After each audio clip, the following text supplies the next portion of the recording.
All right, buckle up, everyone, because today we are diving into some pretty out there ideas about energy and protection. Ooh, I love out there. We're going to be looking at a video update from this guy, Chris, who is, well, he calls himself a holistic practitioner. Okay. And he's got some really unique theories. Interesting. He kind of blends ancient mythology and New Age spirituality with, let's just say, a dash of conspiracy theory. Okay. I'm intrigued. Are you ready to jump down the rabbit hole with me on this one? Always up for a good rabbit hole. So to get started, Chris jumps right into some pretty heavy stuff. Okay. We're talking reptilians and a matrix world. Whoa. Yeah, he believes these beings are like feeding off our fear and kind of manipulating us from behind the scenes. I gotta admit, that part had me raising an eyebrow. I bet. What were your initial thoughts when you heard about this stuff? Well, it's definitely not your typical self-help advice, right? But what I find fascinating is how these ideas, even though they're presented very literally, they also tap into some universal fears and anxieties. That's true. The idea of unseen forces controlling our lives, feeding off of our negative emotions. Yeah. I mean, it speaks to this deep-seated desire for control and agency that I think a lot of us have. That's such a good point. Yeah. It's almost like these reptilians are a stand-in for all the things that make us feel powerless or trapped in our lives. Exactly. Okay, but what about this whole matrix world idea? Right. What does Chris actually mean by that?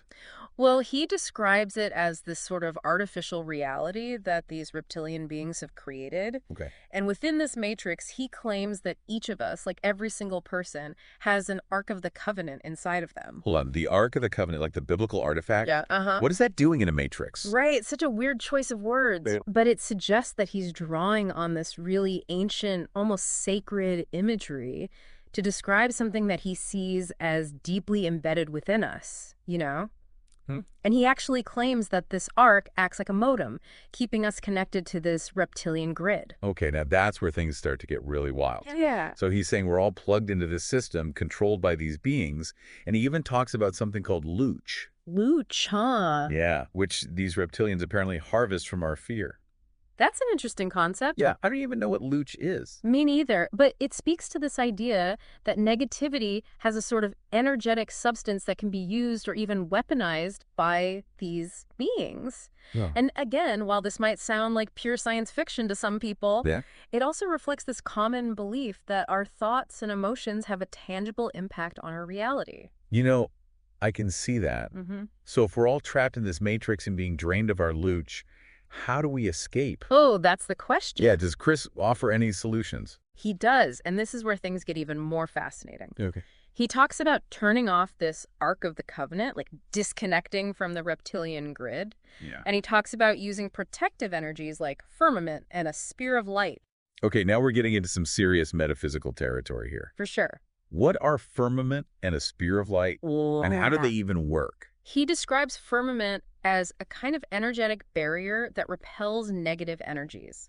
Okay. So imagine like a force field that surrounds you, deflecting all those luch-sucking attacks. Interesting. And the spear of light is even more interesting. Yeah. He describes it as a focused beam of energy that can target specific entities and their attacks. Whoa, so it's like he's talking about a psychic weapon or something. Yeah, pretty much. So by using these techniques, we can protect ourselves from these reptilians and their mind control schemes. That's what he claims. Wow. And what I find fascinating is that even if we kind of set aside the literal interpretation of reptilians and spears of light, there's still a psychological element at play here. Yeah. The power of visualization, Mm-hmm. of imagining yourself protected and empowered, that can have a real impact on your mental state.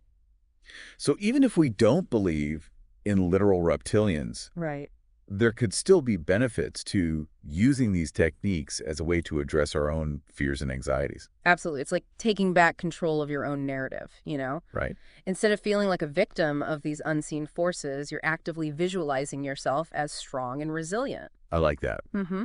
Okay, I can see how that could be really empowering. Yeah. But he doesn't just stop at defense, does he? No, he doesn't. Chris also talks about using these energies to manifest your desires, right? That's right. He ties it into the law of attraction somehow. Exactly. He believes that by disconnecting from this negative reptilian grid and aligning yourself with what he calls source, Source. you can attract positive experiences into your life. Okay, source. What exactly does he mean by that? He doesn't define it specifically, but he seems to be talking about a universal energy or consciousness that we can all tap into. Okay. And by connecting with the source, we can stop being what he rather bluntly calls a SEM magnet Oh, wow. and start attracting the things that we actually want in our lives. Okay. Yeah. So it's like we're clearing out the negativity and then replacing it with this positive energy that draws in abundance and joy. That's the idea. I like it. But how do we actually connect with this source? Right. What techniques does Chris recommend? Well, that's where things start to get even more intricate. Okay. And I think it's a good place to maybe pause before we dive into those specifics. Okay, agreed. We've already covered a lot of ground, We have. and there's so much more to unpack here. But before we move on, what stands out to you the most so far? I think what's most fascinating is how Chris blends these seemingly disparate elements, Right. ancient mythology, conspiracy theories, New Age spirituality, into this coherent system. Yeah, And while some of it might sound, far-fetched, a little bit. Yeah. there's a core message about personal empowerment and taking control of your reality that I think resonates with a lot of people. Absolutely. And that's what makes this deep dive so intriguing. It is. It's challenging us to think outside the box Definitely. and to consider the possibility that there might be more to our reality than meets the eye. Exactly. Who knows? Maybe by exploring these unconventional ideas, we'll uncover some hidden truths about ourselves and the universe. I love that. Yeah. Well said. All right, so let's Take a breath. let's take a breath, and when we come back, we'll delve deeper into Chris's techniques for connecting with source, Science guy. clearing out negativity, and manifesting your desires. Stay tuned. Okay, so we're back, and we're talking about Chris's techniques for escaping this matrix world he describes and actually, achieving some level of protection and empowerment. Right. It gets really interesting here. Yeah, so one of the first things he mentions is this idea of turning off the Ark of the Covenant, which he claims is like this tracking device that's keeping us tethered to this reptilian grid. Right. It's like he's saying we need to sever the connection to kind of go off the grid. Exactly, and I'm curious what your take is on this. Yeah. Well, I mean, literally speaking, there's no scientific evidence to support the idea of an Ark of the Covenant inside of us or a reptilian grid controlling our lives. Right. But symbolically, it's a really powerful metaphor, I can see that. The Ark of the Covenant represents this sacred object, this source of power and connection to the divine. Right. So turning it off could symbolize like a conscious choice to disconnect from external influences. That make us feel trapped. Yeah, or limited or manipulated in some way. So it's like taking back control of our own spiritual energy or our own connection to something greater than ourselves. That's one way to interpret it, I think. Okay, so how does Chris suggest we actually do this? Okay, so he talks about using these protective energies like firmament and the spear of light. Right, well, we touched on these briefly before the break, but can you give us a little more detail on how they're supposed to work? Sure. So he describes firmament as this this kind of protective shield, almost like an energetic bubble that surrounds you and keeps negative energies out. Okay. And it's interesting because he actually links it to the biblical concept of firmament, the dome that separates the heavens from the earth. Right. So he's drawing on this ancient idea of a separation, a boundary between us and the forces that could harm us. So it's like a spiritual barrier that protects us from those lech-sucking reptilians. You could say that, yeah. And he also talks about the spear of light, which is this this focused beam of energy that can target specific entities and their weapons. It's kind of like a psychic laser beam that you can use to defend yourself against these negative attacks. So it's not just about blocking energy, it's about actually fighting back. Yeah, it's more of an offensive approach. And he talks about how this spear of light can even dismantle the technology that these entities use to manipulate us. Okay, that's pretty intense. It is. And I think it's important to remember that these are just metaphors. We're talking about energy and consciousness, not literal weapons. Right, but even as metaphors. Yeah. These are some pretty powerful images he's invoking. They are, and they can be really empowering for people who feel like they're constantly under attack, whether it's from external forces or their own internal struggles. That's true. So by visualizing these protective energies, we're essentially taking back control of our own energy field and kind of setting boundaries for what we allow into our lives. Exactly. And it's not just about protecting ourselves, it's also about creating a space for positive energy to flow in. Okay, I can see that. Yeah. So what else does Chris say about using these techniques for for manifestation, for like attracting the things we want in our lives.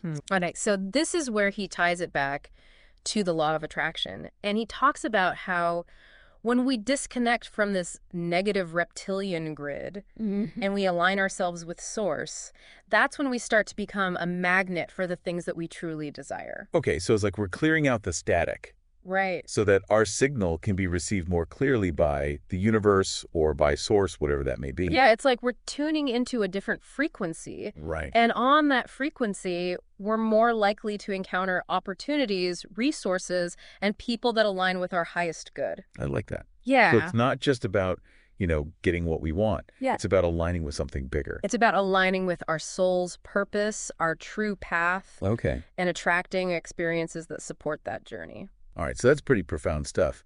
But how do we actually do this? Right. How do we align with source and become this magnet for good things?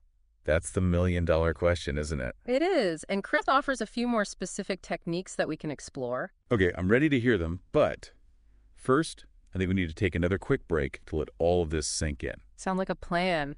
Okay, so we're back and ready to dive into some of the more specific techniques that Chris offers. Yeah, he gets into some really fascinating stuff here. Yeah, so like, where do we even begin? Well, he introduces these things called sun rings Sun rings. and neutralization rings, Okay. which he claims can help clear out negative energy. Interesting. It almost sounds like he's describing some kind of advanced technology for energy work. Right. Like a blend of ancient mysticism and future tech. Exactly. So do these rings like tie into connecting with source somehow? Yeah, it seems so. Okay. He suggests that by clearing out negative energy and strengthening our connection to source, we become less susceptible to those reptilian influences. So it's like we're building up our defenses while simultaneously amplifying our own positive energy. That's a great way to put it. I like it. And he doesn't stop there. He introduces even more intriguing concepts, like imagination of source. With dots of existence and restitution as key elements in this process. Okay, I gotta admit, those terms have me completely hooked. They're pretty out there. Yeah, so imagination of source. What's that all about? He describes it as a way of decluttering the subconscious mind Okay. from negative programming. So think of it like clearing out all the mental junk that's holding you back. So it's like hitting the reset button on your mindset, Exactly. freeing yourself from those limiting beliefs and negative thought patterns. Yeah, and this is where the imagination part comes in. Okay. He emphasizes the importance of visualizing the life you want, using your imagination as a powerful tool for creation. It reminds me of the idea of vision boards, Right. where you create a visual representation of your goals and dreams to help manifest them. It's a similar concept, but he takes it a step further Okay. by connecting it to this source energy, suggesting that by tapping into source, our imagination becomes even more potent. Interesting. Okay, so we're clearing out negativity, connecting with source, and using our imagination to visualize our desires. Right. What about those dots of existence? Oh, yeah, that's a good one. How do they fit into all of this? Well, he describes it as a process of connecting those seemingly random dots together. So like moving from uncertainty to certainty and ultimately creating space for more love to enter our lives. That sounds pretty nice. It does, doesn't it? Yeah. It's a bit abstract, but I think it's about finding meaning and purpose in the seemingly random events of our lives. So it's like looking back on your life and seeing how all those seemingly unconnected experiences ultimately led you to where you are today. Exactly. It's about recognizing that there's an underlying order to things, Right. even when life feels chaotic or unpredictable. And by connecting those dots, Yeah. we can create a sense of clarity and purpose. Absolutely. And it ties into the idea of taking control, right? Right. If we can make sense of the chaos, we feel less overwhelmed by it. I like that a lot. Mm-hmm. Okay. And then he mentions restitution. Right, the final energy. Yeah, he doesn't go into a lot of detail about it. No, he doesn't. But it seems to be about like restoring balance and wholeness within ourselves. Yeah, I think that's a good interpretation. Yeah. It's about healing past traumas, embracing our shadow selves, Right. and ultimately becoming more whole and integrated. Wow, that's an incredibly layered and nuanced approach to personal growth and healing. It really is. But we haven't even talked about one of the most intriguing and maybe unsettling concepts that Chris brings up. Oh, you mean death date true? Yes, death date true. What do you make of that? It's definitely one of the most thought-provoking ideas he presents. Yeah. He suggests that by not knowing our death date, we're essentially giving up control of it to other forces. So like the reptilians. Potentially, Right. yeah, or to Yeah. just, fate, destiny, whatever you want to call it.